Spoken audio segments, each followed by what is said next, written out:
خود میں 2-3 سال پہلے کی بات ہے، وہاں عمرے کے لیے گیا تو حضرت اقدس صلی اللہ علیہ وسلم کی مزار کی زیارت کا موقع نہیں مل رہا تھا، تو میں سے لین میں گیا تو لین میں ہم لوگوں کو غریبوں کو ایسے اٹھاتے ہیں، بس چلتے چلتے جلدی میں کہیں گے السلام علیکم ایھا النبی، السلام علیکم یا رسول اللہ۔ اس کی اجازت ہے حضرت کے مزار کے سامنے، حضرت عبداللہ ابن عمر اور دیگر حضرات ساتھی ناراض نہ ہوں، اس کی اجازت ہے مزار کے قریب، سمجھے؟ السلام علیکم ایھا النبی، السلام علیکم یا رسول اللہ، اس کی اجازت ہے۔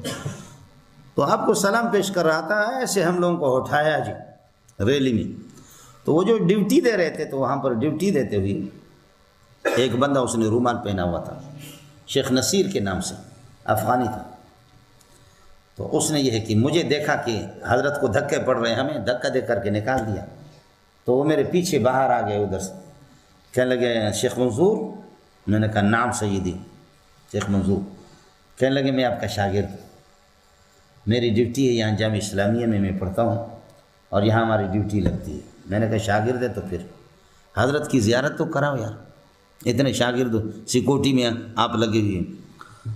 تو لے گئے مجھے، پھر چائے میں پلائی اس نے اور کہا کہ استاد جی کل عصر کے ٹائم پہ آنا، عصر پہ بھی اتنا رش ہی رش، لے کر کے وہ مجھے گئے، وہ شورتی کہتے ہیں کہ کیا ہو رہا ہے، شورتی دھکا دے رہا ہے، کہتے ہیں ہاذا استادی و شیخی و حبی، یہ میرے استاد ہے، اس کو چھوڑو، لے گئے مجھے، سمجھے؟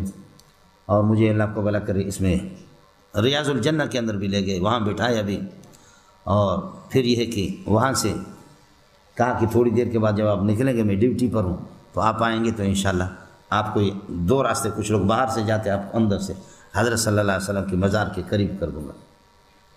کچھ بھلا پڑ گیا ان کے توسط سے، پھر یہ ہے کہ پتہ چل گیا، تو ایک جامعہ اسلامیہ کا ایک بڑا استاد آ گیا میرے پاس، کہنے لگے کہ میں نے سنا ہے کہ آپ ادھر ادھر عالمی مقابلوں میں بھی جاتے ہیں، یہ ہے وہ ہے، اور اس طرح را الف فا ضاد یا ان کے بارے میں آپ کو معلومات بھی ہے، یا شین و یا عین و ہا، آپ لوگ سمجھ گئے؟ یہ وہی گدھے والا مثلا، بھون بھون پیچھے پر پر، سمجھتے؟ تو ان سے میں نے پوچھا، کہنے لگے ہم کام کر رہے ہیں، اس طرح کام کر رہے ہیں، اس طرح کام کر رہے ہیں، تو اس نے اپنا جو منہج بتایا، اسلوب کام کا، میں نے کہا اللہ کے بندے یہ تو بالکل بیکار ہے، آج کل یہ اس سلسلے کو انہوں نے چھوڑا ہے بالکل۔ یہ ہمارے اکابرین نے جو پرانے حضرت نانوتوی نے کام کیا ہے، شیخ رشید گنگوئی رحمۃ اللہ علیہ کے ہدیۃ الشیعہ وغیرہ، اور امام اہل سنت مولانا عبدالشکور لکھنوی، یہ ہمارے کسی کام کے بھی نہیں ہے، وہ چیزیں متروک ہے۔ اب یہ لوگ اس راستے سے نہیں آ رہے، راستہ انہوں نے بدلا، اب ہماری کتابوں سے، رجال کی کتابوں سے اور ہماری اصول حدیث، اصول فقہ کی کتابوں سے ہم پر بمباری کرتے ہیں۔ اب طریقہ یہ ہے، اب اس راستے سے دشمن آ رہا۔ کافی چیزیں میں نے ان کو بتا دی تو بڑا مطمئن ہو گیا۔ پھر اس کے بعد مجھے کہنے لگے هل هناك فرق بين البریلویۃ وبین الدیوبندیہ؟ سمعنا ان الدیوبندیۃ طائفۃ ضالۃ مضلۃ، سمجھے؟ دیوبندی اور بریلوی دونوں کے دونوں مشرکین، دونوں میں فرق ہے۔ میں نے کہا شیخ فرق نہیں بلکہ فروق کثیرۃ، ایک فرق نہیں ہے بلکہ فروق ہے۔ پھر اس کو میں نے بتا دیا، سمجھے؟ میں نے کہا دیوبندی موحد ہوتا ہے لیکن مشرک دیوبندی بن کر کے آتا ہے، سمجھ میں نہیں ہے۔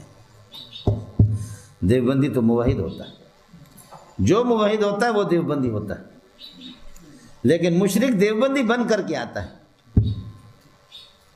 طالب علم چور نہیں ہوتا، چور طالب علم بنتا ہے۔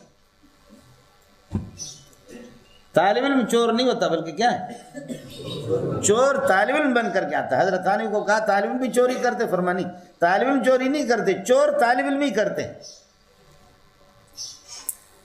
صحیح دیوبندی وہ کبھی مشرک نہیں ہوتا، مشرک دیوبندی بن کر کے آتا ہے، تاکہ دیوبندیت کا ایک بڑا نام ہے، میرے شرکیات کو اور میرے خرافات کو مارکیٹ کے اندر یہ ہے کہ لوگ اس کو قبول کر لیں۔ اس کو پھر میں نے بتا دیا، میں نے کہا آپ سے مجھے لینا دینا کیا ہے؟ پھر اکابرین کی کتابیں بتائی، یہ چیزیں ان کو بتا دی۔ ماشاءاللہ آدھا پونا گھنٹہ لگے، ایسا ہمارا عاشق ہو گیا، کہنے لگے اللہ کے لیے مجھے ٹائم دے دو، کل میں آپ کی دعوت کرنا چاہ رہا ہوں۔ میں نے کہا دعوت کل تو ہم لوگ جا رہے ہیں۔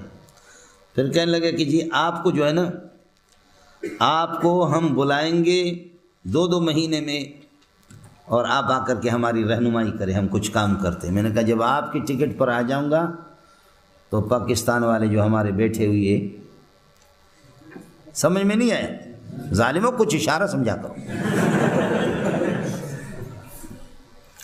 میں نے کہا آپ کی ٹکٹ پر جب آ جاؤں گا تو انشاءاللہ ٹھکانے پر لگ جاؤں گا، میری توبہ ہے کہ آپ کی ٹکٹ میں ویسے آ جاؤں، اپنے پیارے کی زیارت کے لیے آ جاؤں گا، اور حج عمرے کے لیے ہم آئیں گے تو آپ سے ملیں گے، جو خدمت آپ ذمہ لگانا چاہ رہے ہیں، لیکن یہ کہ یہ نہیں۔